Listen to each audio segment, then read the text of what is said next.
नमस्कार दोस्तों। तो आई होप आपने VMware वर्कस्टेशन को अभी सेटअप कर लिया होगा, इंस्टॉल कर लिया होगा।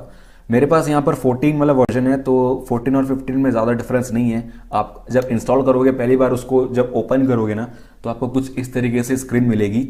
यहाँ पर आपके पास 3 ऑप्शन है, create a new virtual machine, या ओपन अ वर्चुअल मशीन, या connect to a remote server.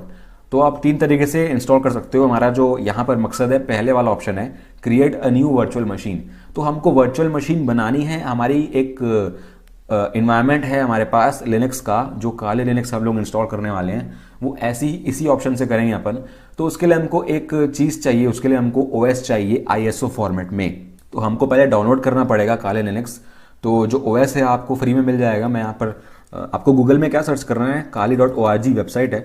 Google में नहीं, आप डायरेक्टली ये टाइप कर सकते हो URL में kali.org/downloads। तो इस वेबसाइट में, ये ऑफिशियल वेबसाइट है काली डाउनलोड्स की, और काली लिनक्स आप बोल सकते हो इसकी भी। यहाँ पर आपको लेटेस्ट काले लिनक्स के वर्जन्स मिलेंगे। यहाँ पर अभी जो लेटेस्ट चल रहा है 2019.4, लेकिन आपके टाइम पे चेंज हो सकता है, नया वाला आ सकता है। तो आपको लेटेस्ट वाला ही डाउनलोड करना है, और यहाँ पर आपको लेटेस्ट ही मिलेगा, कोई दिक्कत नहीं है। तो आपको यहाँ पर बहुत सारे मिलेंगे, बहुत सारे वर्जन्स मिलेंगे इसके।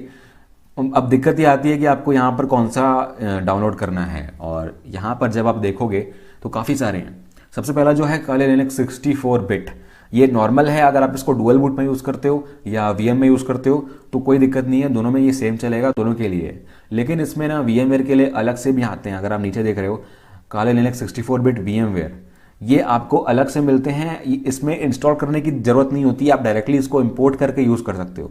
तो अगर आप स्टार्ट कर रहे हो, अभी आपको आइडिया नहीं है कि VMs के साथ कैसे काम किया जाए, तो मैं यही रेकमेंड करूंगा कि नॉर्मल वाला जो सबसे ऊपर है यहाँ पे 64 बिट का, आप यही चलाओ। वो डिपेंड करता है आपके सिस्टम, आपका सिस्टम जो है वो 32 बिट है कि 64 बिट है। लेकिन मेरा जो है वो 64 बिट है। अगर आपके सिस्टम में 8 GB रैम काम कर रहा है तो आपका भी 64 बिट होगा, लेकिन नहीं है तो 32 बिट का कर लेना। मैं यहाँ पर यही डाउनलोड करता हूँ सबसे पहले तो। लेकिन अगर आपको VMs वगैरह इंपोर्ट करना आता है, आपको पता है कुछ एरर नहीं आएगा, क्योंकि एरर आते हैं यार। वर्चुअल बॉक्स का अगर डाउनलोड कर देते हो, उसको VMware में इंपोर्ट करते हो, तो उसमें कई केसेस में काम नहीं करता है। अगर आपको आता है तो आप बिल्कुल यहाँ पर जाओ, क्योंकि ये मतलब ऑप्टिमाइज्ड होते हैं VM के लिए, इंस्टॉलेशन की ज़रूरत नहीं पड़ेगी आपको। लेकिन अगर आप ये चूज़ करते हो काले लिनक्स 64 बिट, तो ये आपको इंस्टॉल करना पड़ेगा जब आप इसको VM में यूज़ करोगे तो। लेकिन मैं यही डाउनलोड कर रहा हूँ, यही मैं आपको करके बताऊँगा, VM में इंस्टॉल भी करके बताऊँगा पूरा। और यहाँ पर एक लाइट वर्जन भी अगर आप देख रहे हो, तो ये लाइट का मतलब ये है कि इसमें काफ़ी सारे टूल्स नहीं होते हैं।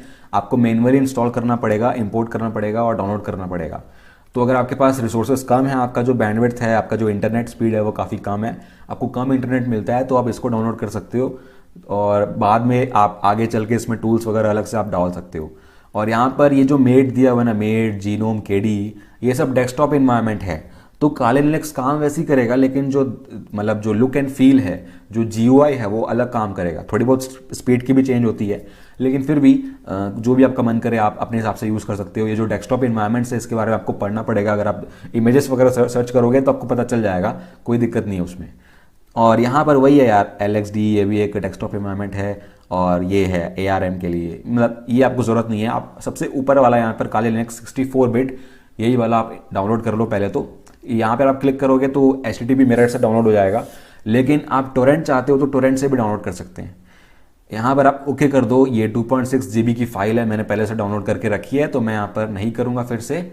एक बार डाउनलोड हो जाए तो आप अपने VM को खोलिए यहाँ पे। अब आते हैं VM में।